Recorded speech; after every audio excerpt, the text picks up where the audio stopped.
తిరుగుకోవచ్చు తిరగచ్చు, కానీ she's a over ambitious. I don't think so sir the will get.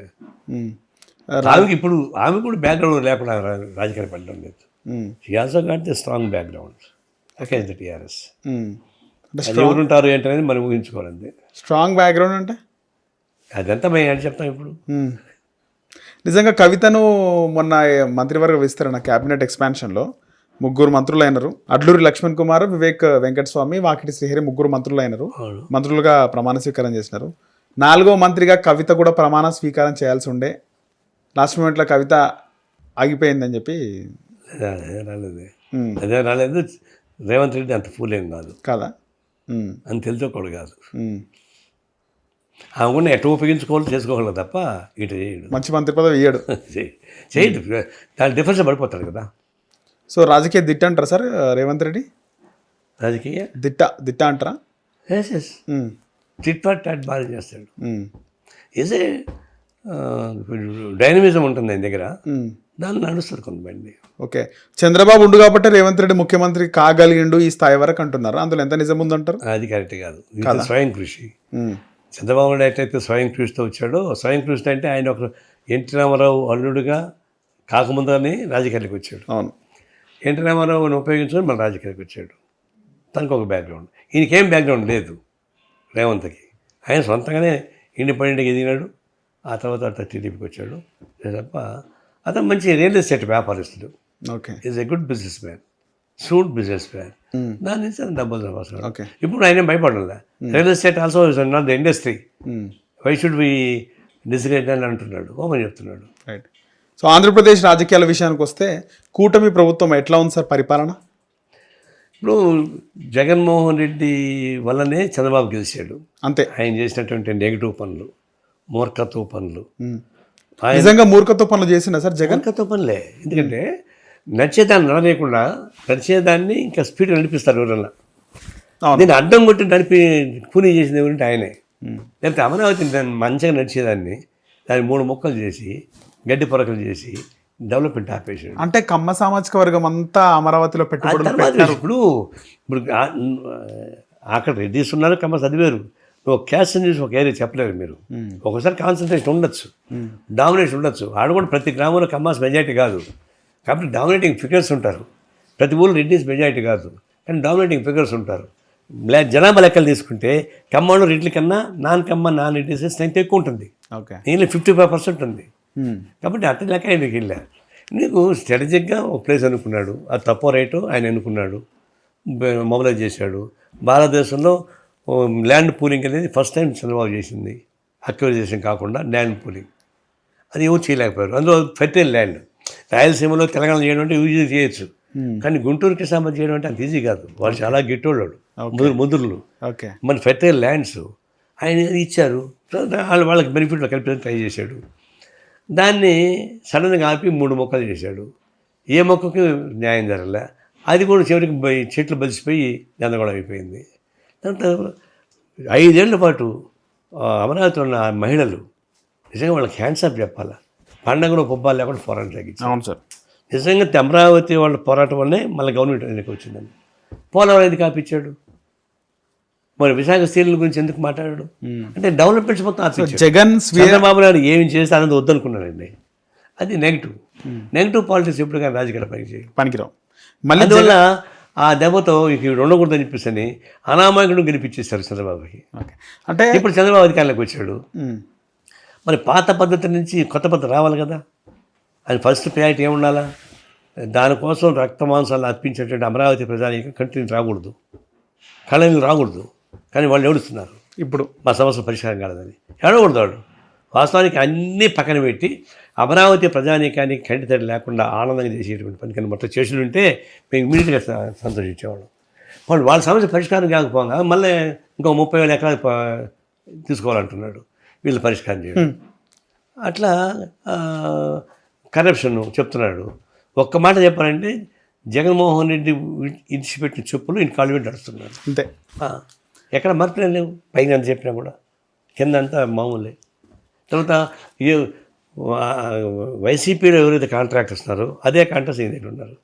వైసీపీలో ఎవరైతే ముఖ్యమైన ఆఫీసర్లు ఉన్నారో అదే ఆఫీసర్ మీద సేమ్ వాళ్ళకే ఏం మారలే. ఒకవేళ బాగానే తప్ప ఏం మార్పు ఉంటుంది? ప్రయారిటీ మొత్తం ఏముంటుంది? ప్రయారిటీ రైతులకు ఆదాయకుండా ఏమని అంటాడు, కార్పొరేట్ అంటాడు, ఇంకొకటి అంటాడు, వాళ్ళు బిజీ తిరుగుతాడు విశాఖపట్నం చుట్టూ. ఇప్పుడు తిరుగు పరిశ్రమ అభివృద్ధి చేయాల్సిందే. And first priority must be given here. అందుకని గాలియాడ్ నగర్, విలుగొండ ఇవన్నీ పెండింగ్లో ఉన్నాయి. అవంతా 100 కోట్ల రూపాయలు ఖర్చు అయిపోతాయి. 80,000 కోట్ల రూపాయలకు ప్లాన్ చేసి బలంచర్ల పోలవరం అంటే ఎవడు ఒప్పుకుంటాడు? అందువల్ల అలివి కాని పనుల కోసం కాన్సన్ట్రేట్ చేస్తున్నాడు. అలివయ్యే పనులకు ప్రయారిటీ తగ్గుతాం. చివరిగా పవన్ కళ్యాణ్ గురించి ఏం చెప్తారు సార్? పవన్ కళ్యాణ్ గతంలో చెగువర లెఫ్టిస్ట్గా ఉన్నారు. జనసేన పార్టీ కలర్ కూడా కమ్యూనిస్ట్ కలరే, ఇప్పుడు సనాతన ధర్మం అంటున్నాడు. ఏమంటారు?